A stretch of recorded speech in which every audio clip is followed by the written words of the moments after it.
Welcome friend. কর্মাঞ্জলি scheme রাজ্যের মহিলাদের জন্য নতুন প্রকল্প।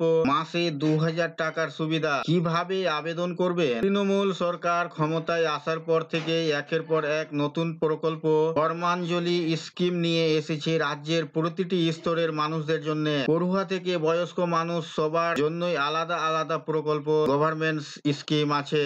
তেমনি রাজ্যের মহিলাদেরও জন্য আলাদা আলাদা প্রকল্প আছে। আর মহিলাদের জন্য এই প্রকল্প খুব জনপ্রিয় হয়েছে। কর্মাঞ্জলি স্কিম অনলাইন অ্যাপ্লাই প্রসেস। মহিলাদের জন্য সেই সব প্রকল্পগুলো হলো লক্ষ্মীর ভান্ডার, বিভিন্ন স্বনির্ভর গোষ্ঠীর প্রকল্প, কন্যাশ্রী প্রকল্প, অন্যতম রূপশ্রী প্রকল্প ইত্যাদি। মহিলাদের স্বনির্ভর করে তোলা এবং মহিলাদের গুরুত্বের কথা মাথায় রেখে এই সব প্রকল্প চালু করা হয়েছে।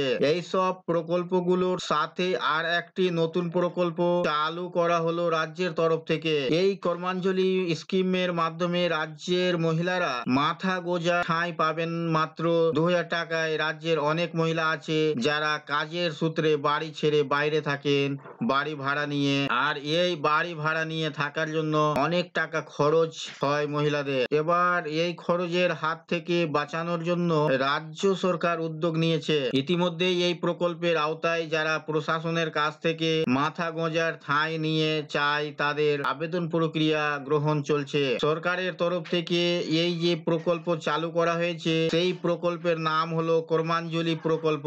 এই প্রকল্প চালু হয়েছে হলদিয়া শিল্প শহরে। পূর্ব মেদিনীপুর জেলা প্রশাসনের তরফ থেকে এই প্রকল্প চালু করা হয়েছে। নতুন এই প্রকল্পে পরিপ্রেক্ষিতে নির্দেশিকায় জানানো হয়েছে যারা বাইরে থেকে এসে হলদিয়া শিল্প শহরে থাকেন তারা প্রশাসনের তরফ থেকে দেওয়া কর্মাঞ্জলিতে মাত্র 2000 টাকায় থাকতে পারবে। এই 2000 টাকা নেওয়া হবে সারা মাসের জন্য।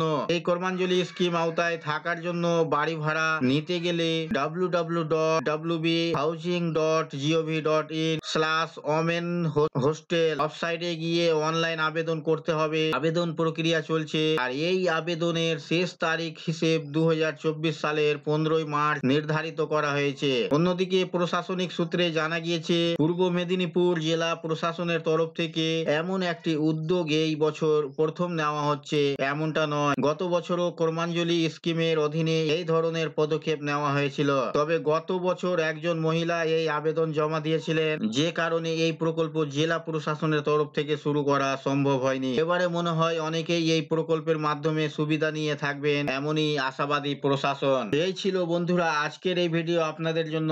আশা করছি ভিডিও আপনাদের কাছে খুব তথ্যমূলক। ভিডিও ভালো লাগলে অবশ্যই লাইক করবেন, শেয়ার করে আপনার সকল বন্ধুদের সাহায্য করবেন, আর চ্যানেলটিতে নতুন হলে সাবস্ক্রাইব করে পাশে থাকা বেল আইকনে ক্লিক করবে। আবার দেখা হবে পরবর্তী ভিডিওতে।